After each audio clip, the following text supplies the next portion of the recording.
আমাদের বিয়ের তো 15 দিন হয়ে গেল। তোমার কি আমাকে পছন্দ না? না আসলে অন্য কোনো ব্যাপার? আমি কি তোমার বাসায় শুধু সাজুগুজু করতে আসছি আর তোমার বাসা মেনটেন করার জন্য? আর কি কিছু করার নাই আমার? আরে না, সেটা বড় বিষয় না। বিষয় হচ্ছে কি, তুমি আমার বউ। তোমার বলো। কাছে কিছু লুকাবো না।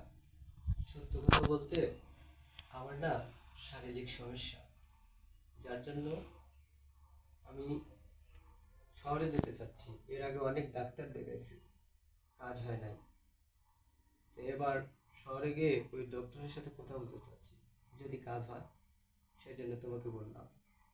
আচ্ছা আমি বলি কি, আমাদের এখানে আমার একটা পরিচিত কবিরাজ আছে, গোপাল কবিরাজ।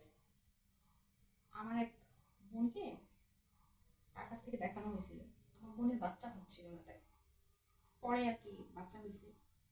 সেই জন্য আমি বলি কি, আমরা বরঞ্চ গোপাল কবিরাজের কাছেই চাই আর কি। সেই জন্য আমি বলি কি, আমরা বরং গোপাল কবিরাজের কাছেই যাই। গোপাল কবিরাজ? তুমি তো গোপাল কবিরাজের কাছে যাই। দাঁড়াও, গোপাল কবিরাজ? উনি তো আমার বাবার, হ্যাঁ হ্যাঁ বলো। ওনার নাম আমার বাবার কাছ থেকে আমি শুনছিলাম, এই গোপাল কবিরাজের কথা। শুনবা তো, ওনার নাম অনেক জায়গায় আছে। ফোনে ইউটিউবে তুমি দেখবা, ওনার ফোন নাম্বার সহ দেওয়া থাকে।